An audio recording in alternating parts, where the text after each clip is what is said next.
तो दोस्तों शुक्रिया आप सभी का हमें इतना ज़्यादा प्यार देने के लिए, हमारी वीडियोस को इतना ज़्यादा सीरियस लेने के लिए। और हमारी कोशिश रहेगी कि आपको कभी भी नुकसान ना होने दें, जितना ज़्यादा प्रॉफिट करवा सकें करवाएं और नए नए स्टॉक आपके लिए लेकर आते रहें। तो उन्हीं में से एक स्टॉक है sea coast shipping services.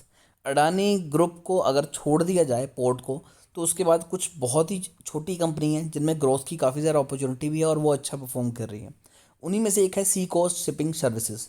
Last trading day को यहाँ पर 5% की तेज़ी थी और कंपनी के दिसंबर के रिजल्ट अभी आने हैं। उससे पहले सितंबर की अगर बात की जाए तो कंपनी ने अच्छा परफॉर्म किया था, जिसके बाद स्टॉक ने लगातार तेज़ी दिखाई। लास्ट क्वार्टर में कंपनी ने सितंबर में अच्छा परफॉर्म किया, सितंबर के रिजल्ट अच्छे आए, तभी यहाँ पर बाइंग शुरू हो चुकी थी और लोगों ने ये अटकलें लगानी शुरू कर दी थी कि दिसंबर में भी रिजल्ट अच्छे आएंगे। उसी की वजह से स्टॉक में तेज़ी दिखाई दे रही है। पिछले 5 दिनों में 7% की तेज़ी है। पिछले एक मंथ की बात की जाए 70% के पॉजिटिव रिटर्न, 6 मंथ में 53% के पॉजिटिव रिटर्न है। पिछले एक साल में 73% के पॉजिटिव रिटर्न है। मैक्स चार्ट आप सभी के सामने है। स्टॉक वापस अप ट्रेंड दिखा रहा है और कोशिश करेगा कि 20 रुपये की जो इसका ऑल टाइम हाई है उसे टच करे। यहाँ पर रेवेन्यू की बात करें तो सितंबर में 7% इंक्रीज़ हुआ था। Net income, dilute EPS, net profit margin सब इंक्रीज़ हुआ है सिवाय एक चीज़ के, और वो है ऑपरेटिंग इनकम। और उम्मीद है कि ये भी बढ़ती नज़र आएगी। फिलहाल ये तो जून 2023 का है, मैं आपको अभी का करंट जो डाटा है वो दिखाता हूँ।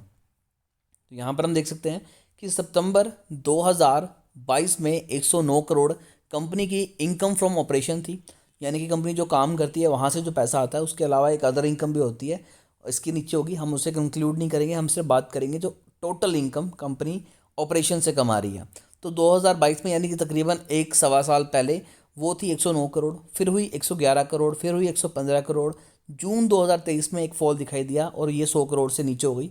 उसके बाद अगेन सितंबर 2023 में 121 करोड़। यानी कि ओवरऑल अगर देखा जाए तो ये बढ़त की तरफ ही जाता नज़र आ रहा है, जबकि छोटे स्टॉक्स में ये चीज़ें काफ़ी ज़्यादा मैटर करती हैं।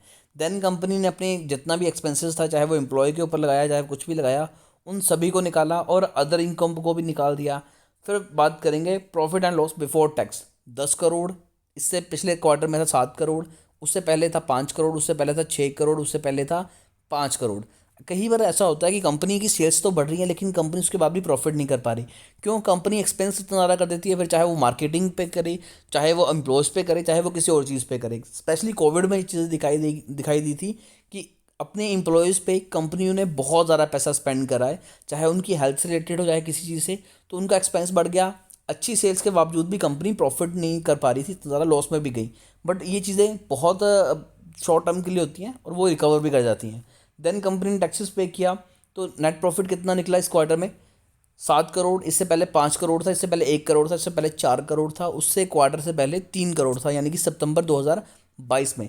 दिसंबर के रिजल्ट आने हैं, तो अगर कंपनी हर क्वार्टर में अच्छा परफॉर्म कर रही है तो एक्सपेक्टेशंस काफ़ी ज़्यादा बढ़ जाती है कि कंपनी अच्छे रिजल्ट ही लेकर आएगी, तो लोग पहले से बाइंग कर लेते हैं। और कई बार ऐसा भी हो जाता है कि रिजल्ट अच्छे आने के बावजूद स्टॉक गिरता है, क्योंकि ये लोग वहाँ पर प्रॉफिट बुक करते हैं। तो अगर आपको ये लग रहा है कि इनकी कंपनी के रिजल्ट कैसे आएंगे, तो कहीं आप लेट ना जाओ, तो चैनल को अभी सब्सक्राइब करके बेल आइकन को ज़रूर दबाइए ताकि कोई भी इंपॉर्टेंट अपडेट आपसे मिस ना हो। अब बात करते हैं रिजर्व में कंपनी के पास कितना है। अब हम करेंगे सालों की बात। तो आज से तकरीबन 5 साल पहले 1 करोड़ रुपए कंपनी के पास रिजर्व में था, फिर 1.25 करोड़, फिर 11 करोड़, फिर 14 करोड़, और अब करंट टाइम में 28 करोड़ कंपनी के पास रिजर्व में पैसा पड़ा है। जबकि इससे अगला क्वार्टर मार्च में जो रिजल्ट आएंगे वो ज़्यादा बताएंगे कि पूरे साल में कंपनी के पास कितना पैसा निकला है। 10 करोड़ कंपनी के ऊपर लॉन्ग टर्म बोरोइंग है, यानी कि 10 करोड़ कंपनी ने लंबे समय में कर्जा देना है, और 18 करोड़ शॉर्ट टर्म में। एक अच्छी चीज़ बता दूं कि कंपनी ने पिछले 2 साल में जितना लोन शॉर्ट टर्म में उठाया था, कंपनी उससे कम कर रही है, जो चुका रही है। एसेट्स कंपनी के अच्छे खासे निकल के आते हैं। 150 करोड़ का एसेट है, पिछले साल 250 करोड़ के थे, उससे पहले 150 करोड़ के थे, उससे पहले 3 करोड़ के थे। तो पिछले साल को निकाल दें, क्योंकि अभी भी ये कैलकुलेट होकर निकलने हैं, तो कोई बड़ा इशू नहीं है, ये काफ़ी ज़्यादा इंप्रूव होने वाले हैं। तो पर्सनली ओवरऑल रिजल्ट अच्छा आने की उम्मीद है, स्टॉक अच्छा है, इन्वेस्टमेंट की जा सकती है। फिर भी कोई क्वेरी है तो कमेंट कीजिए, हमारी कोशिश होगी कि आपको एक अच्छी एडवाइस दें।